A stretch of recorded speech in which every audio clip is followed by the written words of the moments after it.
I hope everything's coming through alright because I updated OBS with all this other crap. But I remember the video that this accursed farm guy did where he explained, stop killing games. And I went over Thor's one video about it where he addressed it. And my argument has always been like this isn't really a legal case. Like most petitions just get the ball rolling. But Thor argued, or his name, what's his fucking name? Pirate Software, yeah. Pirate Software, his whole thing was he was arguing from the standpoint of a developer.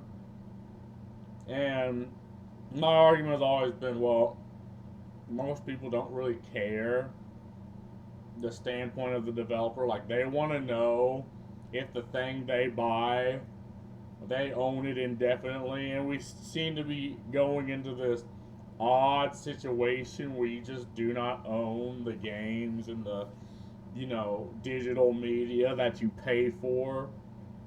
And my argument has always been that terms of service is not like legally binding. So whatever terms of service that whatever platform you have that you buy your products from, if it, by any reason the government, like in this case it's Europe or even America, is like, no, they will have the products that they buy. Like those COS don't mean a damn thing. Like it's completely constructed by the company to protect the company against you, but legally it doesn't mean a fucking thing. But apparently, this is him talking more about it, and I kind of skipped ahead because I'd watch it myself. Like he talks about like all the people and all the things and all the roadblocks he was up against, but all the streaming service, all the people he talked to about it tried to get it out there, and he's done everything in his power, and it's a good thing. Because I think what he's trying to do is just defend the consumer against predatory business practices that no one else seems to really care about. And we live in this idea where if you're not for something, you're automatically just against it, even if you don't care. And people who don't care still have to give their opinion, and it's this idea that people are still like we're still in the like early 2000s of digital ownership, but that's not where we are now. Like we're at this point where again, you literally just do not own the games you buy on the digital format, and even you can try to justify it. You can use TOS, but at the end of the day, people don't fucking care. People are like, okay, I paid money for this. I should own this. And if enough people say that, well, then you will have laws, going against companies like Blizzard, like Activision, like all these companies that are like, oh, we're selling a service. So I skipped ahead to where he's talking about Thor here. Uh, and I haven't really watched past this point. I mean, I watched up to like here, but then he started talking about it. I was like, I'm gonna do a video, just fresh. Let's give this a watch. I really don't want to do this next part, but it's become a liability for the campaign for me not to. Understandable, right? Because drama. Take a drink.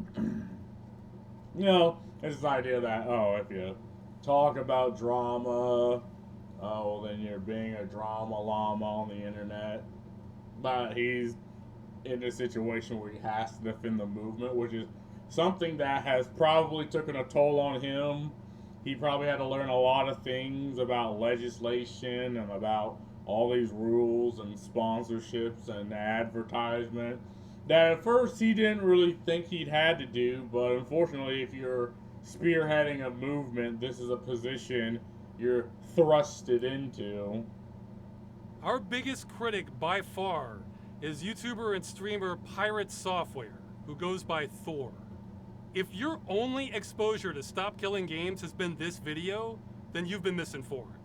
This video is by someone who does not understand the campaign, has been trying to stop it, and has been making up what it is about. I am not saying that lightly. I will prove it in a minute.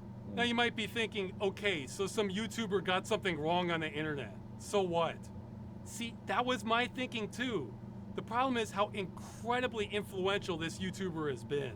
Remember that list of coverage on the campaign? Well, best I can tell, Thor's coverage has been bigger than literally anyone else on those lists, except Asmongold. And the only video Asmongold had on this bigger than Thor's was about Thor's video. So for all practical purposes, Thor here has been the #1 voice on the campaign, and he's been lying about what it is. And there's also this thing where if people like a streamer, they'll automatically take their position. Like, and this is about things that people don't really care to look into, so they'll adhere to the opinion of their popular streamer that it's literally like this tribal mentality that everyone has. And I mean, it's not going to go anywhere. Shit, there's situations where I've had that mentality, right? You know, you've had that mentality, but it's one of those things that if you try to point out that your people are doing this, they'll still get mad at you. You know, they won't be like, well, yeah, I mean, I have my interests that I'm trying to defend, and anything that helps my interests is good, and anything that doesn't is bad. Like, one of mine is about grooms. Like, is he a grifter? Probably. Or let's just say, for the sake of argument, absolutely. But he talks about the people who are trying to shit on my games, trying to shit on my entertainment. He's trying to go that, you know, morally comes after me, right? So, and I get asked all the time, do you avow? Do you disavow? Do you disavow? Now, I said, fuck it. I avow everything Grooms is doing. Because he's going after the people that are going after him, ruining my entertainment, ruining my games. And everything he does to piss them off, to go against them, is good. Even if he does grift. I mean, I ain't giving him money. He's not my fucking dad. But a lot of people subconsciously holds this. It's difficult to put it into words because it makes people sound uneducated. It's like, no, it's not that you're uneducated. It's that you understand your values and the things that you like to see. And sometimes it might lead you to being wrong, which is fine. And did Pirate Software purposefully lie about no? Because at the time, the argument was against single-player games. And that's kind of how he's trying to argue it and how it would ruin multiplayer games. But again, my argument was this is purposefully vague. It's vague on purpose because you can't be coming up with definitive statements in a petition where the point is to get the argument going, because then you put yourself in an odds predicament. That's a bit loaded, though. In this case, I'm using the second definition of lie. Oh, yeah. I have no evidence it's the first. This video came out right as we were building momentum, then except for one boost in Germany, the signatures started drying up like clockwork.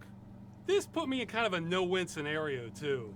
Because if I ignored it, then a lot of people were going to get misinformed about the campaign.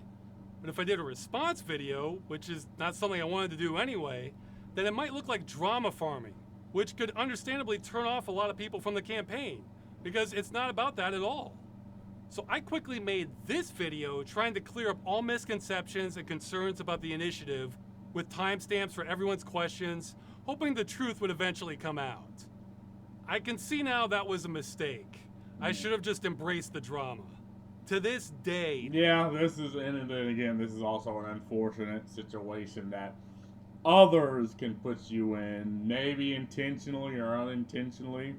Like, I hate this stupid form of drama llama-ing where you throw accusations at someone, and you demand they come on your podcast to clear up any misgivings. It's like, okay, so you're farming them for drama, and now you're farming them for content. Like, this is what the Keemstar way of doing drama was. We talk shit about you, and then you have to clear your name. It's like, what the fuck? No. I'm still getting frequent comments and emails about the same falsehoods about the campaign that originated in this video. Well, now I have nothing to lose. If we don't get the signatures, then none of this matters anyway. So if this campaign is failing because of me not talking about this, then I'll at least correct history here on the way down. I'll get this over with and go over what I think are the biggest points of Pirate Software's videos. I'm not going to go over everything because collectively Thor has made hours of video on both me and the movement. I'd be here forever. Believe me, I could address smaller things too, and kind of already have. Alright, let's start. Okay, point number 1. Thor does not understand what Stop Killing Games is. Here it is in his words. So for those who don't understand, the Stop Killing Games initiatives is basically, we don't want single-player games to have DRM that the developers can turn off and thus render the single-player games inactive anymore. This is what they want to change. But I mean, online DRM and single-player games is already fucking retarded, right? Like, there is no real argument for it. Like, not even piracy protection, because games like that get pirated any fucking way. But you need to be specific that they're talking about single-player games that do not need a server to support them. No. And as much as they want it to be about specifically games where it is a single-player game that has always online functionality, it would impact every live service game that exists, instead of just targeting single-player, always online games. No, that's not what it is.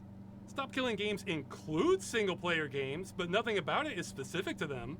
He completely made that up. Yeah, and the way I read it, it was just to protect the consumer practice of buying these games. Like, it didn't really say single-player in particularly, but I was arguing, again, he was arguing at the time, people meant single-player games. I have no idea where he got that impression. This is what I mean. It's harder for gamers to understand this because they come with so many assumptions. It's like that saying about doctors being the worst patients. So let's clear this up. It's the first line on the website. Stop Killing Games is a consumer movement started to challenge the legality of publishers destroying video games they have sold to customers. But the movement includes all this stuff from earlier, and he was mostly talking about the initiative. Well, the short version is the initiative is about requiring publishers to have end-of-life plans for games they've sold to customers in the future. So when they yeah, and that could include, giving, like, the servers to the community, or in some cases, I think it should include refunds. Like, imagine how much of a kick in the balls it would be if, Steam was like, if you're not going to keep your game up, or if your game is garbage and not successful, and it does the Concord thing of shutting down later, you need to give refunds to the players. Like, that would obliterate this entire dichotomy of selling games to consumers. And then for any reason, or I guess in Blizzard's case, they say for no reason whatsoever, they can terminate the game and not even give you any type of heads up. Terminate the service, and you're left holding the bag. Shut them down, customers can continue running them without their support. The long version depends on what kind of transaction is being made. As you can see, it's not easy to explain in a soundbite. But if you notice, we don't make a distinction between single-player and multiplayer games. That's because the law doesn't either. So why make this even harder? Both the movement and the law are making distinctions on how games are sold. Also, that part he said about it affecting all live service games, yes and no. It would affect most live service games in the future, but the initiative is not retroactive. So that's one thing Thor doesn't understand, but he also seems to think this is about converting multiplayer games to single player. Once again, he made that up, and I have no idea why he thought that. Transitioning an entire multiplayer server-side game into a single-player video game, which means rebalancing the entire experience around single player, rebuilding everything in the entire game. How are you going to do that with Final Fantasy XIV? You're just going to make all the raids soloable? Imagine the day that World of Warcraft shuts down, and suddenly you have to make it a single-player game for every individual that ever bought the game. That's what they're asking for. No. Because they would have to sunset live service games as a single-player experience. The idea that suddenly you need to make every single live service game playable single-player offline? No, dude. Correct. No. This one is particularly baffling to me because I've heard most counter-arguments before, but until Thor, I've never heard this one. That we want the industry to convert all multiplayer games into single-player ones. Yeah, and we can look back to other games where it's the community that's like, okay, we will keep this, like, in most cases, older games become like abandonware, and if it's abandonware, I see no moral qualms with the community keeping a game afloat. Like Battlefield 2142, that came out in 2008. Like when EA decided we don't want to play with this toy anymore, the community was like, okay, then we will keep the servers running to ensure that people who paid for the game can still play the game. And I mean, there's probably other games in this situation that did this, but again, 2142 was the most egregious one. This is my dude's face. He's like, oh God, that was an amazing point. But it is something that can be done, but because most companies would rather hold their cards close to their hand, like they want to be the definitive factor between allowing people to play a game and not. And when you get in that situation, you get, movements like this that happen. People like him, like a Cursed Farm, who's like, well, that's not fucking fair. Now, is it? Like in any other situation where you buy a product, you still at least have the product, but then people want to act like digitally it should be different. Like, no. Like, in the brain of the individual, they view it the exact same way. So the answer is we should treat it the same way. And TOS don't mean a fucking thing. Like, they can interact with whatever goddamn TOS they want out their ass tomorrow. I don't care.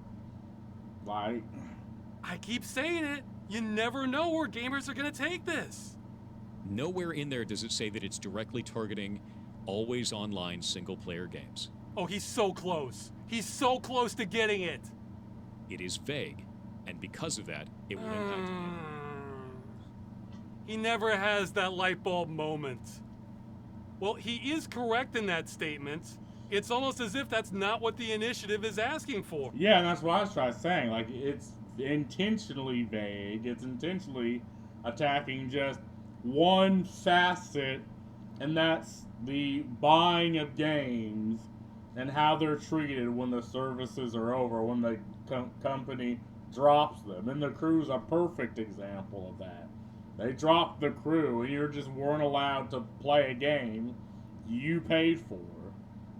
I mean, it's that simple. Like, I don't understand this need to complicate things.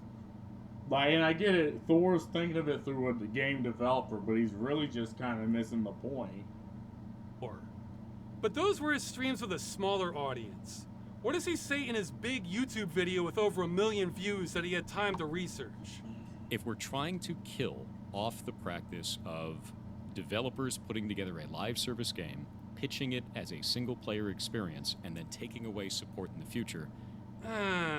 Now he's changed it again and is making up how it's about single-player games are advertised.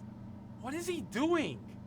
It needs to be specific about the business practice it's trying to defeat, which is specifically companies that are doing this under the guise of it being a single-player game, but adding online-only functionality that is not necessary and doesn't add any gameplay elements. That's the problem. No, that's not it at all. And there are some people that'll say, well, just make it all single-player. Like well, you? I've explained that doesn't make any sense in the first place. If you're making it all single-player, you'd have to carve off all of that, and it's developer time and money. These are two different ideologies, and that's okay to have two different ideologies. I just won't agree with it. But those aren't the ideologies. Nothing in the initiative is asking to convert games to single-player. Nowhere in there does it say that it's directly targeting always online single-player games. Yeah, so why does he keep bringing it up? This is a total red herring. Yeah, I do believe that he is trying, again, he is trying to move this in an argument where that he understands and he's trying to say, other than what the movement is actually trying to say. Like, I didn't look this far into it. I just, went after the points Thor made. But now that I'm watching this, it's like, okay, he made points that had absolutely nothing to do with the movement. I can see why it's like, oh God, an odd situation you put a brother in. If we don't like the idea of live service games as a whole, I get it. Don't play live service games then. Don't agree to those terms. No, he's getting a new thing wrong now. We're not against them existing. We're against them being destroyed with no recourse for the customer. Just use logic. If we didn't like them in the first place, why would we care if they're being destroyed? He says he gets it, but he doesn't. Let's talk about the actual bad business practices. In the case that a studio is making a live service game, and they sell it to you as a product, they say that you are purchasing the game, or you are buying the game, when in reality you're actually purchasing or buying a license to that game.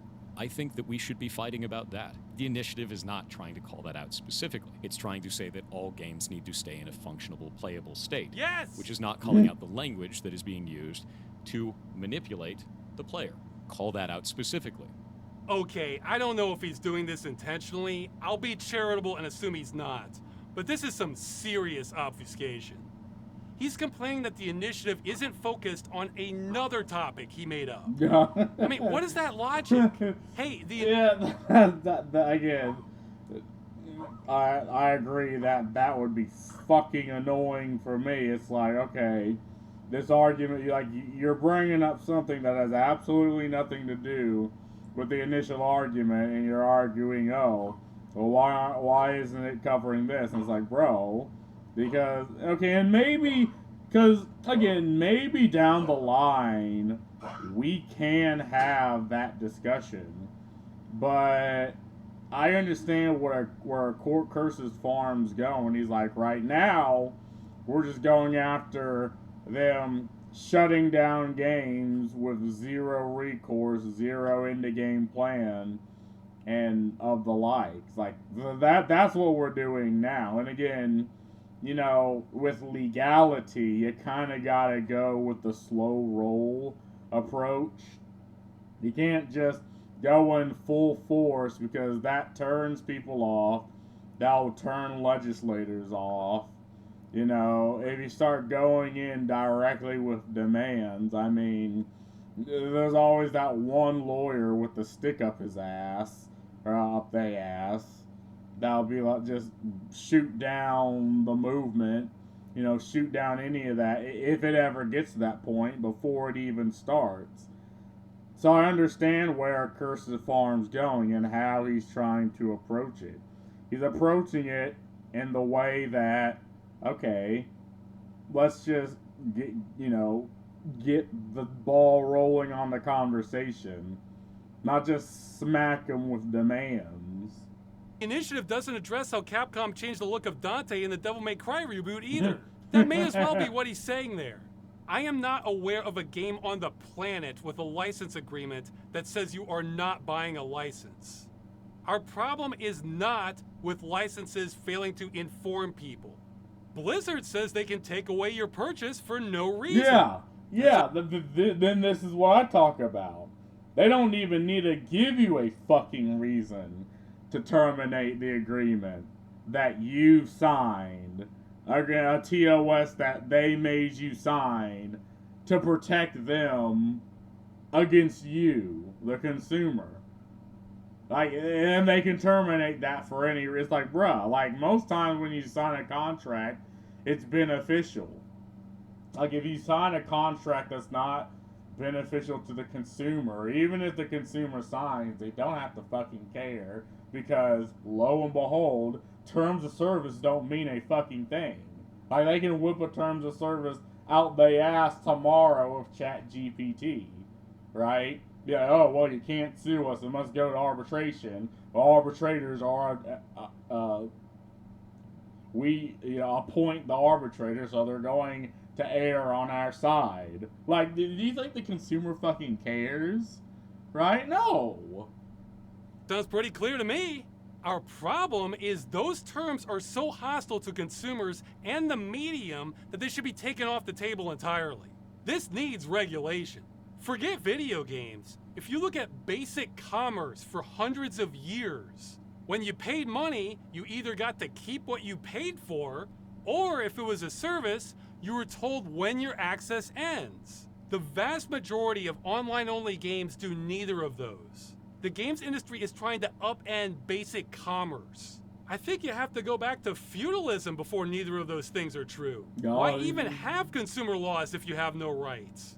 If you try to tell me that... Yeah, and there's a lot of people that, again, don't trust, government appointed things like the FDA, but, I mean, the FDA takes your fucking money and taxes, so at the very least, it can maybe kind of somewhat do the one thing it exists to goddamn do, and that's defend your consumer rights sometimes, right? Like, I get it. Just because you don't trust it, you just want it to just sit there, but that's not how I think about it. It's like, do what the fuck you created to do, or don't exist at all. Every studio needs to run their live service game indefinitely or not want to run one at all, then no one's going to run them. Oh no! He wheeled out that line about publishers having to support the game forever. He was literally watching the video earlier where it says it won't do that in big letters. That wasn't enough. We just can't stop gamers from going there, even when we spell it out. I admit, guys, this part hurts. To see the biggest voice on this issue get it wrong again and again and again, then put that same wrong information on blast to a far bigger audience than we can reach. It hurts. He doesn't get it. He doesn't understand what we're asking for. Now, to be fair, it sounded like he was getting a little closer in this video. Yeah, despite being called 2, it's at least the 4th video he did on this. You want that to stay in a functional playable state, that means the devs have to release either server binaries or somehow carve off the game to be a single-player experience now. That's better, but he's still talking about converting the single-player right to the end. He never completely got it. So Pirate Software did not understand the initiative. Maybe still doesn't. That means the majority of his critique is about things it would not do, like kill all MMOs. If that passes, enjoy never playing an MMO again for the rest of your life. And taking away from every other person that plays MMOs. It really wouldn't. I consider that to just be a hyperbole. I mean, and again, this isn't like any particular demand. Again, it's a petition. And obviously here in America, petitions are predominantly useless. Like, unless the consumers themselves decide, if you do this, I will not buy your product, like in the case, or I will refund it, which is in the case of Stellar Blade. They don't really mean anything. But, in a petition, you just getting the conversation going. They're not making demands. and I've explained why in that video, but the short version is companies would have to stop liking money for that to happen. Lots of money. But his number one criticism is that he thinks the initiative is vague. Incredibly vague. Too vague. Very vague. Damn vague. It's vague. It's vague. That is vague. Too vague. Vaguely written. Vague. Incredibly vague. Vaguely worded. Vague. Vague. Vague. This is vague. This goes on. Well, from Thor's perspective, his logic is pretty sound for this part. But the thing about logic is it's only as good as your assumed truths. And he's said multiple times now that he thinks the initiative is only about single-player games. So since he's expecting the thing he made up, but that's not what the initiative is asking for, he thinks it's vague. Because for him, it is. Nowhere in there does it say that it's directly targeting always online single-player games. It is vague. Yeah, in fact, if we look at that long definition again, let's add a subsection just for Thor. Single-player games with an online DRM check. Those would already fall under this broader category. So Thor is expecting this.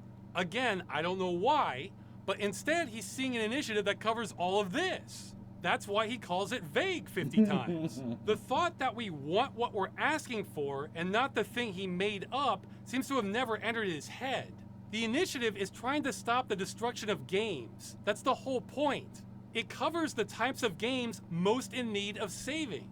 Yeah, and like we live in an age where games are just disappearing left and right. Like even in games that you probably have never heard of in your life, created by people you never known in your life, and in some cases will never even be known to make the games. Because in the past, like you'd think it was cute and Serious Sam whenever the developers put like their own cameos in the game, but until you realize that they couldn't put their name in the credits because games were products first, art later, and most of the games would just have, you know, whatever corporate overlord was there and they owned it and they had a say in the matter, and the developers couldn't put their own names on that credit.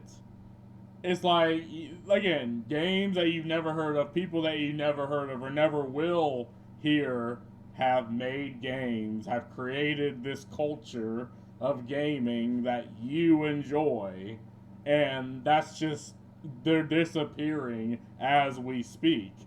And there's people that are like, well, no, I simply will not accept that. And for some reason, that's a bad thing. It's like, well, yeah, I kind of do want, like, because I think games are a form of art, and not like in the pretentious meaning. It's just what they are. You know, they just exist as media and as art for the same way movies and TV shows and paintings do in media, so do video games, and they deserve the same level of protection as anything else. Even if 99% of people don't care for games, that 1% should still allow the games to exist, and you know, to be remembered and to be able to be played. If we only covered this tiny subsection, that would save maybe 1% or less of games that get destroyed. This would do almost nothing. I'm not saying there isn't one, but I literally can't think of a game that meets this criteria. Every game I know of with single-player content that's been destroyed has been designed to run server-side, not locally. Older ones like that tend to have the DRM cracked, which is not an ideal solution, but that does stop game destruction. Yeah, and again, this is both abandonware, so if abandonware DRM is cracked, I mean, like, if someone goes in your trash can, finds a fucking computer and makes it work, I mean, are you going to be mad at them? I mean, you threw it the fuck away, right? One man's trash is another man's treasure. I mean, again, where's the moral quandary? Like, are we going to still argue that this is piracy, even though the companies effectively threw the games in the trash? I mean, you can make that argument, right? like, maybe it is piracy, maybe it is stealing, but it's not immoral. In fact, it's 100% fine and okay. No one loses. And newer ones with the Nouveau or something tend to have it removed by end of life. So I say less than 1%, but this might save 0% of games. I'm not sure. The initiative is actually not that vague. Though to be fair, some people did get hung up on this part. A reasonably playable or functional state. True, that is not 100% specific. There are reasons for that. You know how in law, police can stop a suspect with reasonable suspicion? Or a jury finds someone guilty beyond all reasonable doubt? That's because the number of situations you face are so varied that the law has to inject some common sense somewhere. It's the same with games. A multi-million-dollar MMO is a different animal from a budget arena shooter. It won't work making highly specific laws. That's one half of it. The other half of it is this sentence is an olive branch to publishers. I've heard complaints this isn't specific enough. Okay, but you know what the alternative to this would be? Here, I'll show you. The game must be fully functional and contain 100% of all features as advertised. So as a publisher, which requirement would you rather meet? More importantly, this sentence shows the EU Commission that we're acting in good faith and trying to find a balance. Yeah, because if you try to hit it with a sledgehammer, I mean, you're not going to go anywhere. Again, you're getting the ball rolling, and the intentional vagueness, which I thought this was vague, but I mean, you start out with this, and then when you get, you know, the discussion going, when you get, you know, people like influencer people involved, then maybe then can you branch off in specifics. But again, right now we're still at the point where you know, Blizzard can shut your shit down for no reason, not even give you a reason, not even give you, you know, any type of, you know, discourse or recourse. You're effectively boned. Like Overwatch 1 shut the fuck down. So if you paid for that game, you were effectively scammed. I think some of the people asking for this to be more specific may not realize what they're asking for. I know some won't believe this, but a hell of a lot of thought went into the wording of the initiative. I think it's almost perfect. See, the initiative isn't even a proposed bill, it's a negotiation. Our side says we want games to be functional when publishers end support, so they need end-of-life plans. The industry's position is going to be against whatever we write and claim they need no regulation whatsoever. Then the EU Commission gets to decide who is more in the right here. The Citizens Initiative is the opening offer in these negotiations. Trust me, the industry worth hundreds of billions of dollars will make its position known to the EU. We don't have to make their case for them. So for this negotiation, simple is good. That's why we're straight and to the point for what we want. Then the industry will argue against that. Then the EU Commission might look for compromises. You don't start a negotiation with a bunch of compromises because then it will get so watered down you won't save anything. Oh, and that long definition list are actually logical extensions of the simpler language used in the initiative. It's actually kind of slick. Plus, there's a character limit on these things. The EU Commission doesn't want you trying to cover 50 edge cases at this phase. Yeah, and again, it's that way for a reason, right? Because again, how bills are passed here in America, or proposed at least here in America, is it starts off vague, but then you'll have like 2,000 word pages of words, and you have like a couple hours to look over them before you sign. And there's a lot of emotional manipulation also thrown in there. So again, if you have a "don't kill the puppies" bill, and you see that within there, it's like, oh, we're going to give more grants to government officials, crack down on citizens' rights and protections, and this is like on page 1892, but they don't expect you to read that far, and in a couple hours, let's be honest, you won't. And you're like, okay, well, I oppose this. Well, then the argument would be, oh, why do you want to kill puppies then? Like, it's a very like slick and weaselly, scummy way of passing laws, and most people with an iota of a neuron would be like, okay, I see what's going on, I see what's happening, but this is still how things are being passed, because I guess it clearly works. Alright, so Pirate Software did not understand the initiative. But point two, he also did not make it easy for the truth to get out. I had never heard of him prior to all this, but during the campaign, I had dozens of people contacting me, telling me how wise and reasonable he is, how he's really pro-consumer and represents developers, and I should really talk to him. Great, let's do it. So this was my first encounter of him. Oh shit, no, this is actually really dumb. It's used car salesman garbage. This is shit. God. It's shit. Not only do I not want to back this, I'm going to actively tell people not to. That is awful. That is a horrible goddamn direction. That's awful, dude. No. Eat my entire ass. The level of stupid that I just had to receive was like sitting on Twitter for 12 hours. This shit sucks. That's a really stupid-ass move. That's an incredibly stupid-ass move. I think this is ass. This is complete garbage. All of this can eat shit, then. Yeah, and again, this is from Pirate Software arguing from his completely different direction that he thinks this is and not what the movement actually is. I mean, I can see if he legitimately thinks that what he says is true, why he'd be this mad about it. But again, the problem is he just failed to understand. I dropped the mask entirely. I have no qualms about that.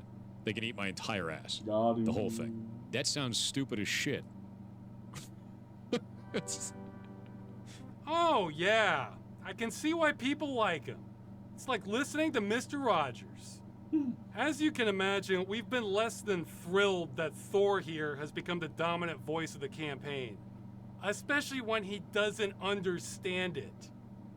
Though I did find the used car salesman part amusing, since if people could read my mind, they would understand how much I dread anything resembling sales or marketing, or just trying to push things on people who aren't interested in them. I'm not exaggerating when I said I've hated having to run this campaign. This is the most uneducated take I have ever seen in games. Now, as for that one, I do have a bachelor's in criminal justice, which might explain why I'm coming at this from very different angles than he is. Focusing on people having rights and checking what consumer law actually says. Yeah, like he's focused on the consumer, the people aspect of it, while Pirate Software is focused on the game developer and, again, his facsimile in his head about this. Yeah, and that makes sense. Rather than what's most convenient for publishers? Though I think I know where that comment is coming from because I've gotten it before. Here's what I think is happening. Online-only games have a client and a server, but a lot also have middleware that developers don't have permission to distribute to customers, or depend on microservices they have no control over, and the server software isn't even designed to run on a customer system. You can't just cut out the middleware and remove the microservices because they're integrated too deeply. That would still leave the game bricked and could take months to fix and be a lot of work. So I think some devs think we're saying all they need to do is just release the server binaries at end of life and yay, everything is solved. And that's why they think we're ignorant. Well, for some games that could work, but not ones like these. Plus, that's not what we're saying. First off, we're not even mandating the methodology because, again, doing that could run afoul of copyright law. Second, this whole diagram is looking at a game that exists right now and was never designed to have an end-of-life plan. Those might not be salvageable. So what we're saying is let's take a game in the future. No code has been written yet. It's still just a design document. Okay, so we have the client portion as usual, then we have the server logic. Now we'll bring in our usual middleware and microservice vendors. Nope, stop. Now the EU says we can't just brick customer purchases like we've been doing if we want to sell our games there. So that means we can't keep making all these same deals the way we have been. Now we need to renegotiate with the vendors to allow for an end-of-life build with their software. Or redesign things to make the microservices easier to sever at end of life.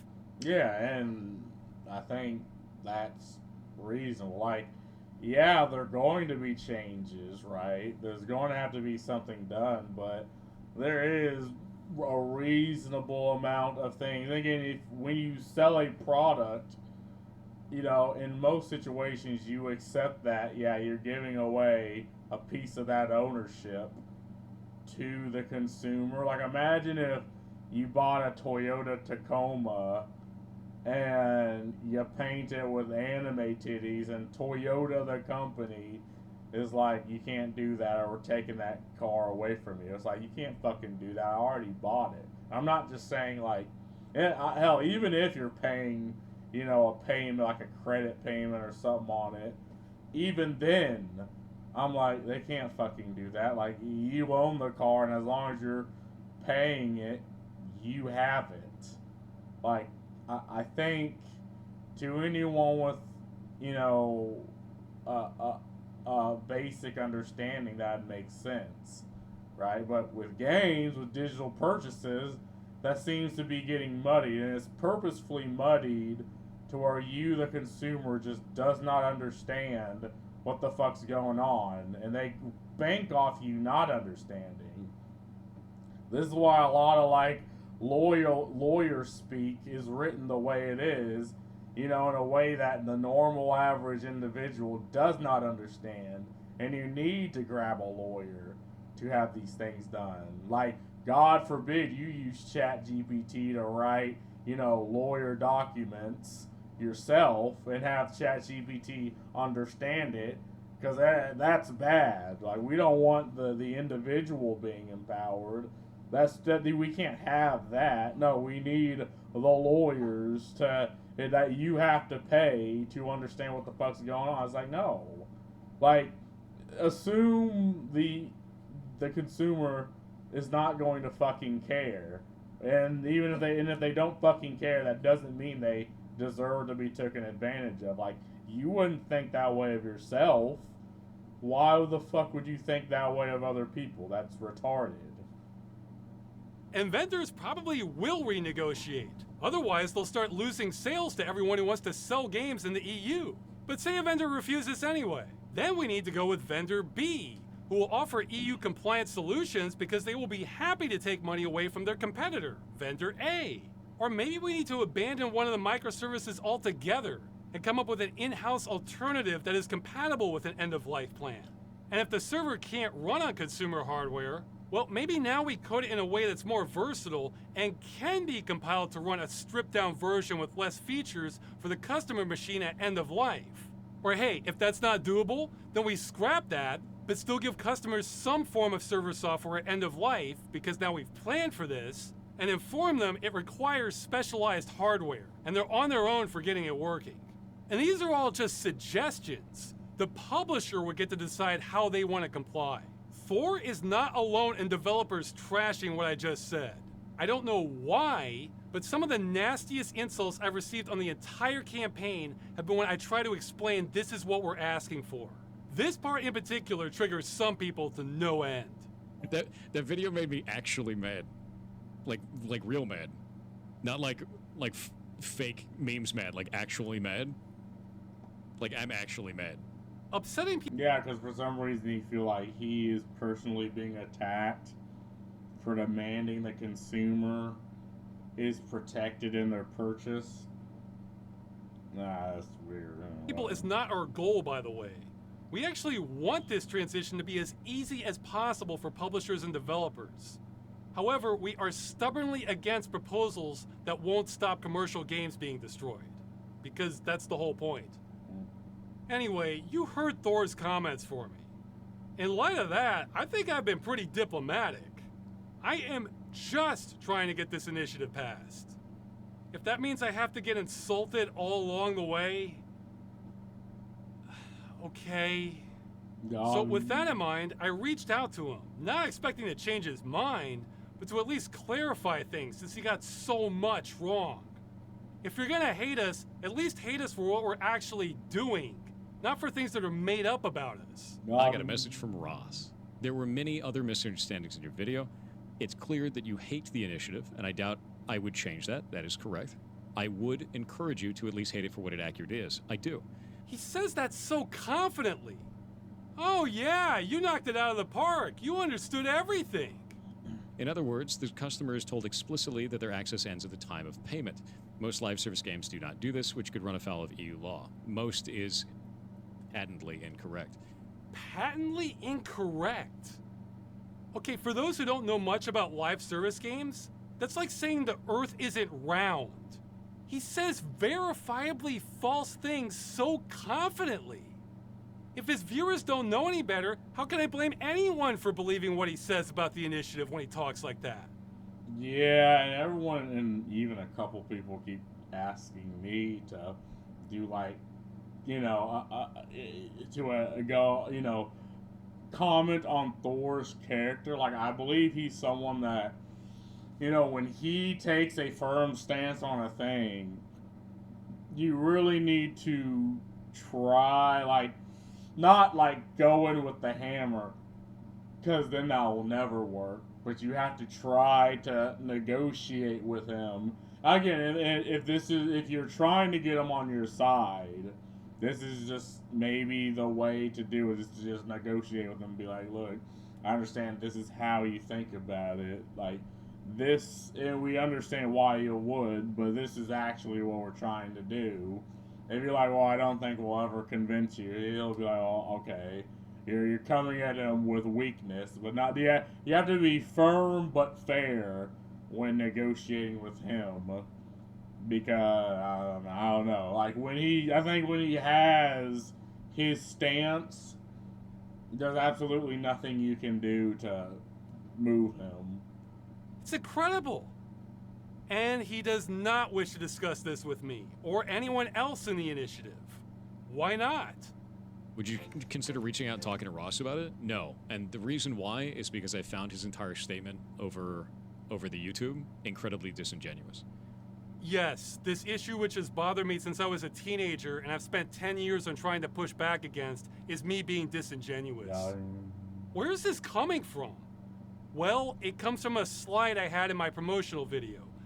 And again, this is internet beef. Like, there's a particular way, like particularly there's different ways to go about it, and I get it, admitting that you're wrong will have just a lot of people just automatically lose faith because you're the leader of their tribe, right? You're the Mr. Big Streamer, and if you end up being wrong and incorrect, people will then look against you and look down on you. And I think, Thor has, again, he's been in recent controversies where I even defended him, like the World of Warcraft one, where he got kicked from his guild. I defended him on that because, I thought it was bullcrap. Like, I understand why they kicked him from the guild, but the situation itself was pretty poo-poo doo-doo, right? If I was to give my, intellectual, scientific opinion on that. But now, I can't really defend him with this because he seems to just, again, have this idea that this initiative is attacking game developers, and then as an extension is attacking him, and he can't, he has his opinion, he has his stance, and he can't be moved on it. The half-joke slide. He hated this, and I think he may have a rather privileged view of politics. You want to put together legislation because it's the right thing to do. We did! Not because you can convince legal representatives to do it no matter what. I mean, can't you do both? Like, again, imagine it's something that the legal representative just does not care about. Like, you can do both because you like it and you want it to, and it's the right thing to do, and because you're trying to convince them. It's like, this is, again, assuming they just don't care, not that they're either for or against, that this is something that they're annoyed they have to even get the fuck up out of bed and deal with it. Like, you're gonna have to negotiate a little bit. It's both. These are Yeah. not mutually exclusive things. The idea that we're going to go through this because it's an easy win, but not the right win? No, dude. Oh, God. So he misunderstood the initiative and misunderstood our intentions. And in his words, this is why he refuses to have a dialogue with the movement. So now I have to address it. Let's keep it basic.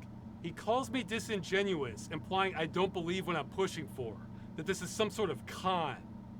That's uncharitable to the point of being silly. Besides video evidence going back 10 years, this is not a hard concept to grasp. I hate seeing creative works needlessly destroyed when people are trying to save them, and video games are where I see that happen the most. Of course I believe in what I'm advocating for. Maybe start from there. I'm a little surprised that didn't sink in. The idea of getting it to pass with an easy win instead of pass because it's good is a problem to me. Yeah, I don't know why he's going there with this morally gay language, bro. Like, stop. Like, we're adults here. Drop the whole, don't, call the wambulance with the side of French cries, bro. Like, we're facing this as on business. Like, Accursed Farm is standing on business here, but he does legitimately care about the movement, at least from what I've seen, and I care about it too. Like, maybe there are very old games that I want to play. Maybe there are very old games that I played, back when you could get games from the library that I still want to play right now. I mean, is that, like, difficult? Like, is that something that, unless you're 100% on board, or morally, that's the only way you can want that to happen genuinely? No, I don't get it. That's not how politics works. Do you think things pass because they're good ideas? Tell that to people who still have lead in their water. God. A lot of gamers are jaded with good cause. The industry has been shaking them down every which way.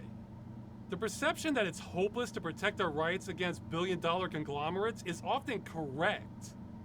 If I told people this would pass just because it's a good idea, I wouldn't believe me. This slide is a half joke, but it's also some totally cynical reasons that are often true to let people know we have a chance and this isn't utterly hopeless. Yeah, like, this is the reality. Again, Thor's operating off the way he want things to operate, not off the way things are. Like, yeah, maybe politicians do want easy wins. Again, this is video games. Like, they're gonna probably look at this and be like, bro, what the fuck is this? Right? And they don't care about games. Again, because here in America, I mean, there's already, accepted things you're supposed to like that get you with the cool people, and video games just simply is not one of those things. And the laws are unclear because the technology far surpasses the legality on these things, especially when it comes to digital medium, right? And the law is trying, but like in the case of the Texas going after, AI, like the way the bill's written, it can attack other forms of art like anime, hell, even older cartoons. The initiative is in line with other consumer policies, yes. Like, this is the consumer saying, yeah, maybe we should own or keep the products we fucking buy. Like, again, I'm not a lawyer, I'm not a salesman, I haven't read verbatim the terms of service. I don't care. I want to keep my product. It's a diversion from more serious topics. Yeah, I mean, we get inundated with all these serious topics anyway. Why the fuck not have this? Do you think I or most people in the movement give a damn why politicians might pass something good? What we care about is that they pass something good. We don't need them to be true believers. We need them to pass good law. Yeah. This is as soft as it possibly gets in politics. I think most politicians would find this slide funny. It sounds like he's offended I have a low opinion of the political process. Well, I'm the one in the trenches here. I'm not sure if he's upset at me or just upset at reality. Yeah, I am too. Anyway, he went on to delete my reply to him. Thankfully, someone backed it up, and I figured, okay, he hates this. It was thrust upon him by his viewers. I'll just leave him be.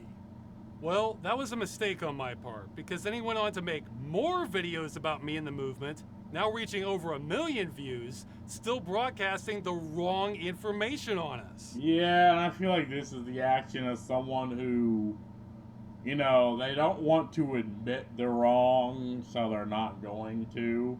You know, or not that they're wrong, that they've missed, like maybe Thor 100% believes he's in the right, he knows what he's talking about, but he's failing to really get that across to people who, again, are not game developers, people who do not really care the mindset of a game developer. Look, most gamers in my generation are old, has families, have houses, have responsibilities, and God forbid you have a couple fucking hours in your day to play video games and enjoy a hobby. Like, God fucking forbid you do that in this day and age.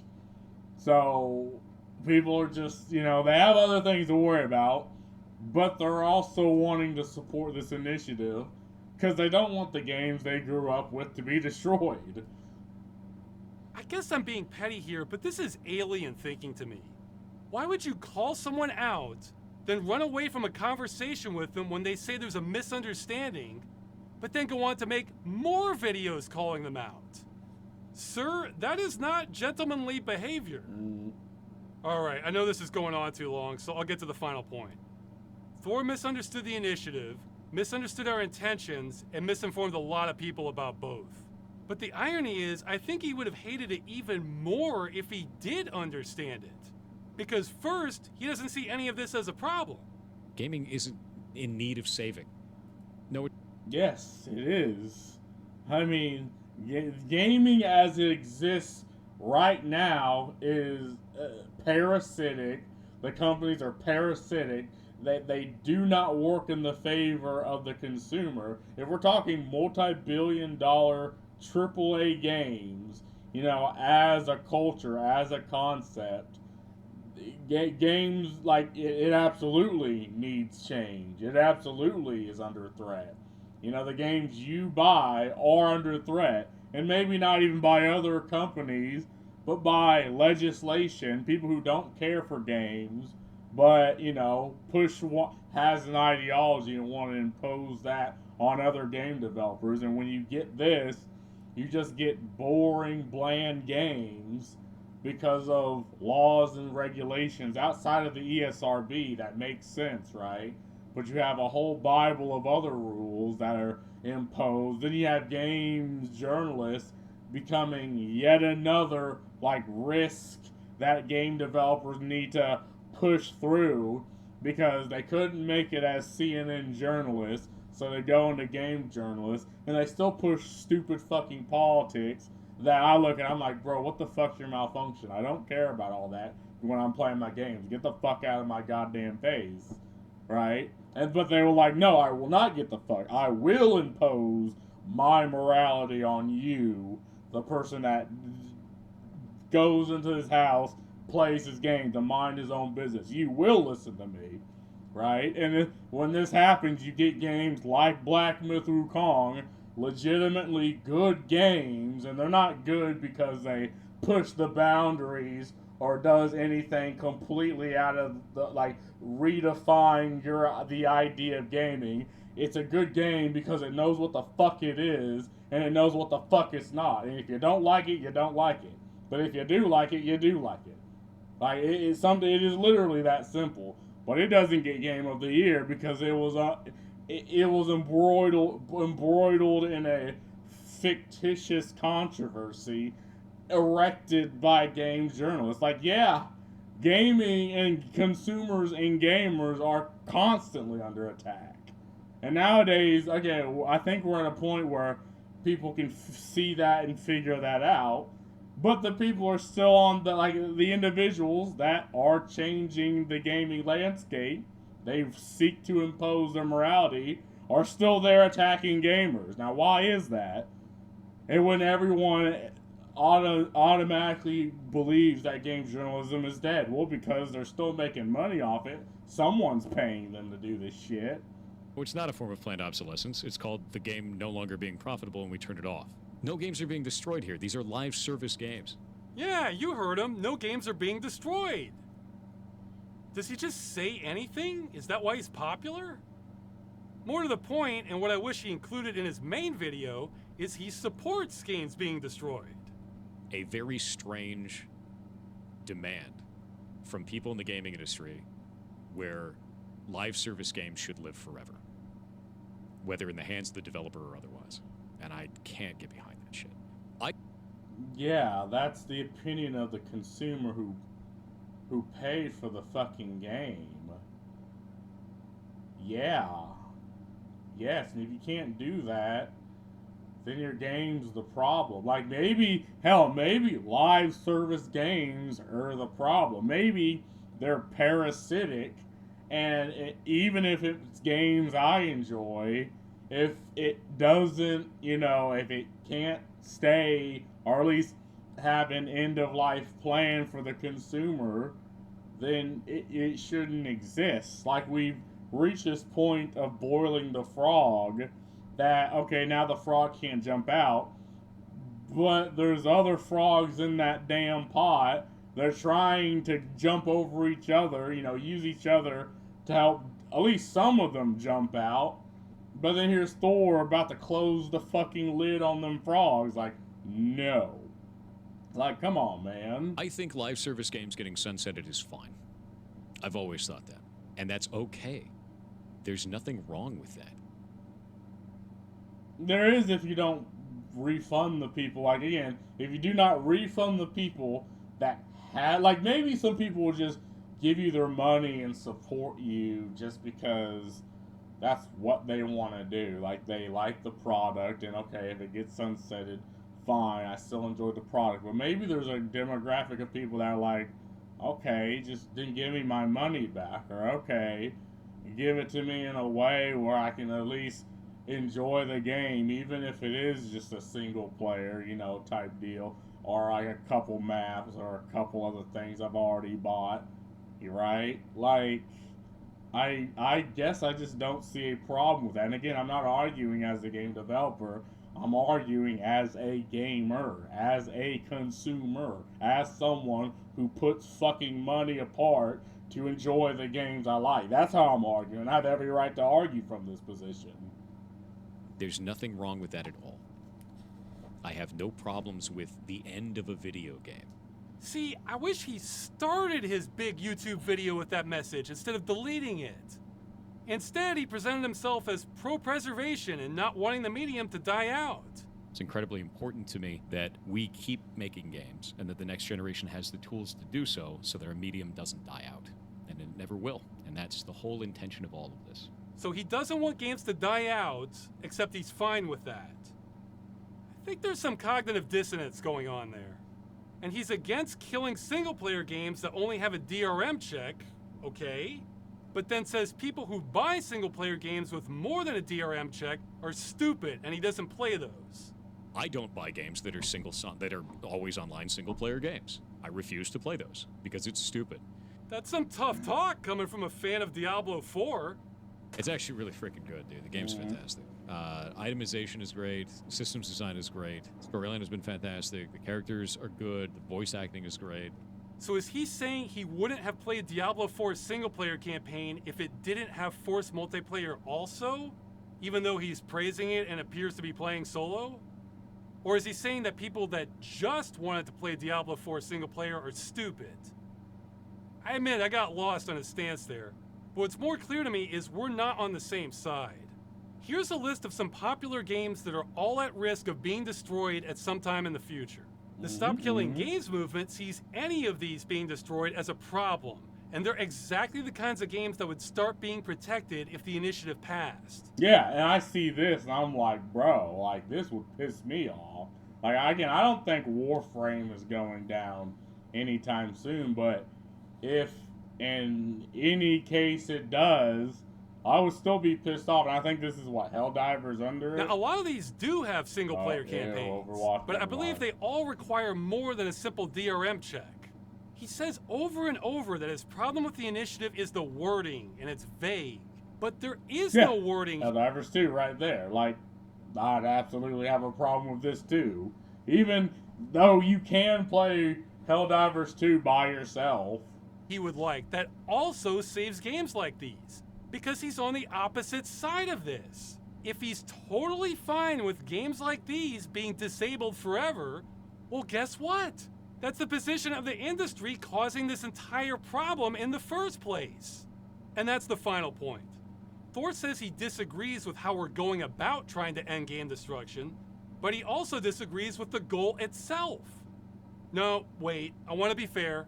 He's only against 99% of it minus that tiny provision he made up. So once you understand that, then of course it makes sense that he's against the Stop Killing Games movement. Because we're trying to stop killing games. Now, if you're in Thor's camp and think killing all these games is fine and are as things should be, okay. Then it's just a values clash. And yeah, you'll hate the initiative too. I'm not trying to tell you otherwise. But if you think you might have been misled about what the initiative is, hey, maybe look at it again. Tell others about it. Help undo some of the damage. There is still time. It closes July 31st.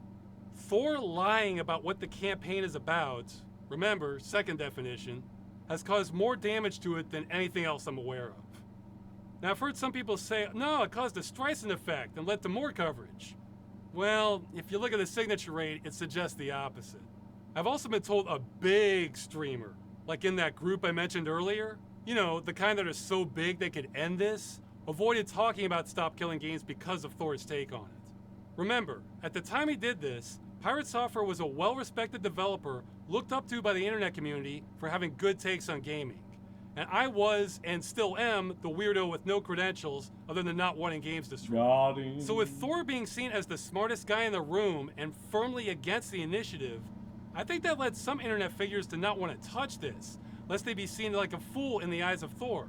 Now, as I understand it... and that makes sense because a lot of those figureheads, like, their entire channel is based around playing games, you know, bringing people to smaller games and to their projects, so they don't want to run afoul with that, and that makes sense. But, I mean, I'm not going to tell anyone how they should and shouldn't go about this. I'm just saying, you know, at least get the shit straight and be like, okay, and even if you get it straight, you disagree with it, fine. Risk may have lowered since then, but it doesn't really matter if nobody else talks about it, because he was there to kill the momentum when we needed it the most, and we never got it back. Okay, that's it on him. I did not enjoy having to do that segment, but I've had to do a lot of things on this campaign I don't like. Okay, well then I don't really. Again, watch the rest of this. I just wanted to get this segment out about it. I wonder what the comments say.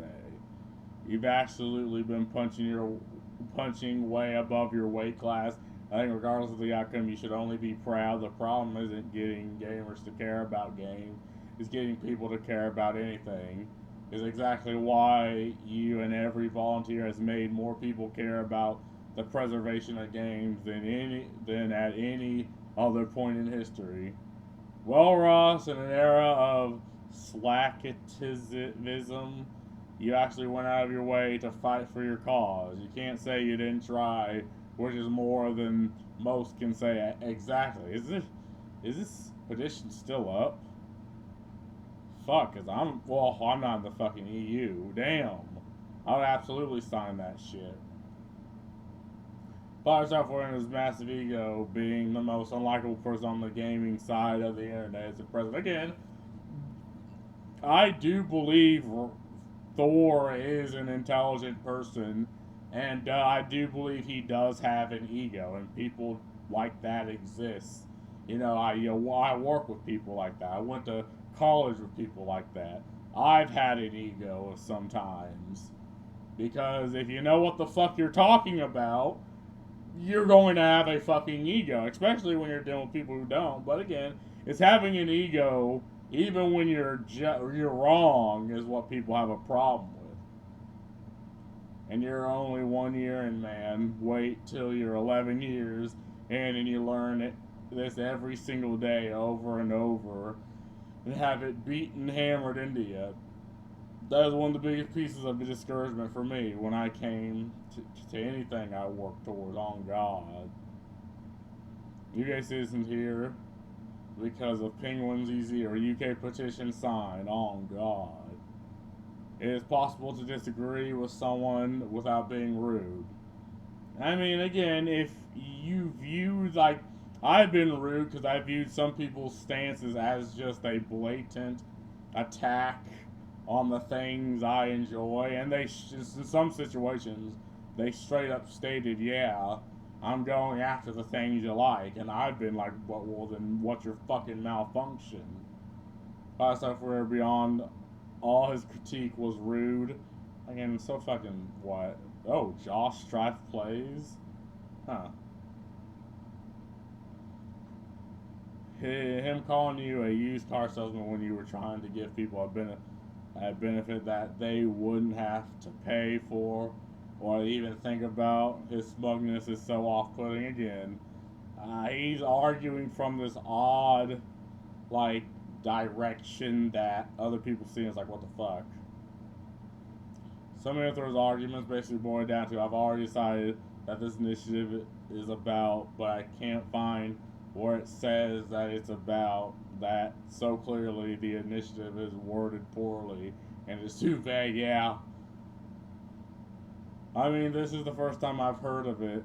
Let's see what we can do by July. Oh God.